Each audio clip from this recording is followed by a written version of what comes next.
Welcome to this week's edition of In the Clubhouse with EMD Baseball. I'm Andy Kiriakidis, joined by my wonderful co-host, Keith Glasser. Keith, how we doing? Great, how are you? Good. Got to vent a little bit in today's session. This has been marinating. Love a good vent. Yeah, this has been marinating a little bit. It's definitely relevant to what we talk about and how we try to provide good advice for folks. But seen a rash of 2028 and 2029 graduates. I think even in some cases, some 2027s that this can be applicable to. But guys throwing and working out as freshmen in high school, eighth graders, and paying a bunch of money to go to a workout at that age. I personally, right, this is not an indictment on any of the organizations that do this. This is a business. It is people's right, and they can go and work their kids out wherever they want, whenever they want. But I think that given what we know, the current landscape of college baseball, I think that most people would be much better served to focus on development and not rush to the exposure, specifically at that age.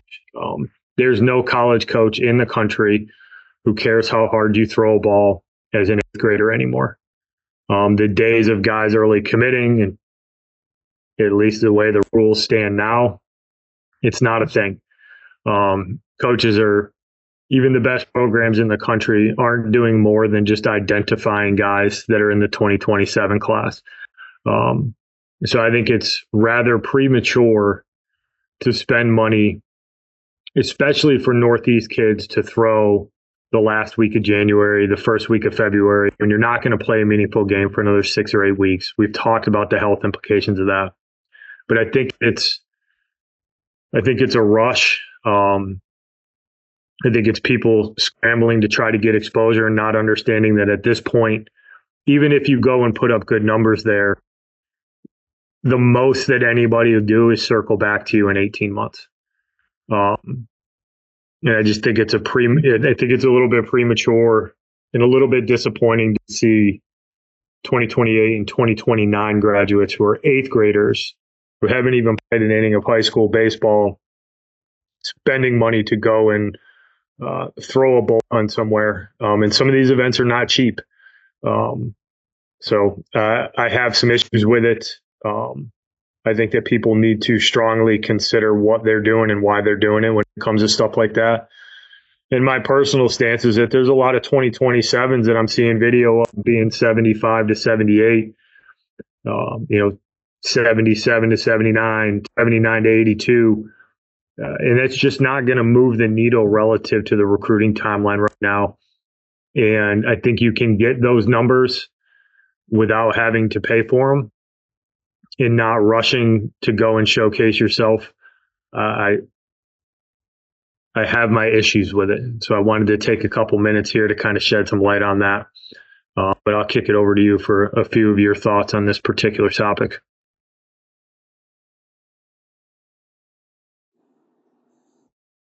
Sure. I think we're in agreement. I mean, we've talked about this a lot on here. There's a whole slew of things, right? Like it's the timing of things. It's the NCAA rules. Like the only thing that you can, and at such a young age, it just doesn't bear truth really anymore in the recruiting process. Like you could tell me you want to go to do to get some metrics, maybe to have an online footprint, or to experience what a showcase is like. But you can do those things. Like you don't really need an online footprint as an eighth or ninth grader, especially nowadays. Like they can't talk to you until you're going into your junior year of high school. So it doesn't matter. Your whole focus should be on development and getting bigger, faster, stronger, and trying to play as many innings and games as you possibly can. The showcase portion is so far from something that you need to be doing at that level. And we talk to a lot of parents, and it's the emails that they get. It's just getting beaten over the head with it, and then you feel like you're trying to keep up with the Joneses and all these other things. It's not what it was 5-6 years ago. The recruiting landscape has changed. There's no reason. What are eighth graders? They're 2029s. Yeah, 2029s. I've seen way too many 2029s throwing bullpens. Yeah, 2029. So off the top of my head, a 2027. Today we're recording on February 3rd. So in all intents and purposes, we're just going to use the start of the year because we did this a couple weeks ago. But a 2027 has about 30 months till graduation. So you can tack on another 24 months to that. Right? Is my math right on that? Yeah, I think so. If your 30's right, then your addition of 24. So for math's sake, us history majors, yeah, it's more like 28 months. But let's tack on another 24. So for math's sake, we're at 54. 52 to 54 months before you graduate high school. We can back it off and add another 12 into there for when you're recruiting. So, conservatively, you're looking at 42 months until you're going to be recruited. 42 months. And I think that that's something that you need to legitimately think, wrap your mind around 42 months. That is a long time. No one cares what you did in eighth grade. And awesome for you if you have goals and things that you aspire to and you want to do it. Yeah, man, have at it. Go in that modified championship or make the JV team and play JV and whatever it might be. I'm not here to foo-foo anyone's goals. But the reality is, from the recruiting standpoint, it doesn't really matter. What matters is you being able to be ready and be recruitable when the time comes for you to be seen and evaluated by college coaches. That's what matters. Yeah. Until you can take that money. And I think the point in this is, aside from all of, we don't like it. Look, I'm on record that I don't like guys throwing in January or February, especially that young. The President's Day Classic or the Valentine's Day Shootout, no one's built up enough to do that safely. But the other side of it is take that money and invest in yourself. Get in the weight room. Get a strength coach. Go get lessons, whatever it might be. Use that money to do something else because you'll get far more out of that money, your return on investment there, than you will on a showcase that you spent when you were in eighth grade. Because it doesn't matter. No college coach in the country is going to be 68 to 70 in eighth grade. We got to follow up on this kid in 42 months. But he moves. It's not going to happen. I mean, not to beat a dead horse, but even if you're one of the best players in the country, and we've talked about that early recruiting period post sophomore year, that June, July window ahead of the August 1st contact date. If you're one of the very small percentage of kids that is good enough to get actively recruited by the top schools during that window, you're still 28 to 30 months away from throwing a pitch that's going to move the needle for you. Mm-hmm. Now, if the rules change, this conversation might be a moot point. But as it stands right now, the way the recruiting rules work, I think people need to think long and hard about when they showcase themselves, specifically when they're that young. And then even for the 27s, being smart about what you're doing and understanding timelines for recruitment and what your current level is and where you are in the country in terms of timing for preparation. We've talked about this. If you're in Texas or Florida or California, some of the high school stuff's already starting up. That's a little bit different. But if you're a Northeast kid, you play cold weather, I'm in Virginia. It was 7 degrees here a couple of weeks ago. High school is not started down here. These guys are a little bit farther along, but if you're a 2027 and you're 77 to 80, the harsh reality of it is, until you make a significant jump, you're not somebody who's getting recruited this summer. You'd be better off saving your money to exactly what you're talking about. Don't rush to the showcase portion of it. If you're working with a pitching coach at one of these facilities, most of them have TrackMan or Rapsodo or some sort of velocity ability to track velocity. Like, you can get that there and gauge where you are. But I think not rushing to this stuff, I think, is really important for a variety of different reasons. One of them being health, and then one of them just fully understanding how this whole process works. And so much happens for kids between the ages of 14 and 17.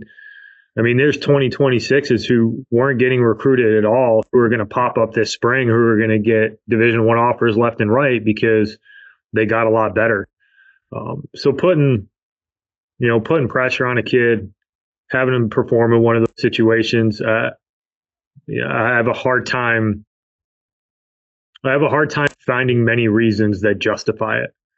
You'd have to really present a very well thought out argument as to why a 2029 should be thrown at an indoor event this time of year. Yeah, I don't think if anybody's got the argument, hit us up on Twitter because I'd love to hear it. But I've racked my brain on this for about 10 or 12 days at this point. Wow, you've been sitting on it for that long. I've been sitting on it because Keith, you know me, I don't like to jump to conclusions. I try to understand people's perspectives and figure out. I cannot wrap my head around a 2029 thrown at a showcase event right now. It just doesn't make any sense to me. I can't find an angle where I come back to it and go, that might actually make sense. Haven't found it yet. Because I don't think that I haven't thought about this for 10 to 12 days for everyone who's listening. However, I have given it a tad bit of thought because we've talked about this for a couple days now. But I don't think that there is, I don't know if I could be convinced, given the current state of college baseball recruiting, that going to events when you're in 8th or 9th grade is worth it. Because even if you want to make the argument that you're one of the best in the country and you're going to go to, like, where are you going? Like, there's not a college coach in the country current recruiting landscape that's going to show up and watch a 2029 or a 2028 this summer. Because they have to get into the portal, then they have to they have to supplement with their high school guys in the 2026 class. So, like, the 2029s are a complete afterthought in 2028s. Like, I'll 1,000,000,000% make an argument on 2027s, like top notch 2027s. Yeah. Okay. They're going to get recruited this summer, but 28s and 9s, like, I'm flabbergasted. Like, there's no argument that I think you could try to make to me that it's worth it, other than you're trying to get metrics to maybe eventually get seen on the national stage. But even then, like, it doesn't matter. If you just continue to get better, you're going to get seen anyways. Yeah, I agree. Focus on getting better. Make yourself undeniable in the recruiting process. That's where your focus should be when you're that young. I mean, shoot, first things first. Like, let's try to throw a varsity inning. Yeah, and I think we've talked about this before too. I think that it's along the same lines as the outliers, right? Like, when you're that young and you're really, really good, generally speaking, like, you're an outlier. You're not the rule. Like, usually people are going to continue to catch up to you, and you're going to plateau at some point. Like, the idea is to stay ahead of the plateau so that you don't plateau and you continually get better. And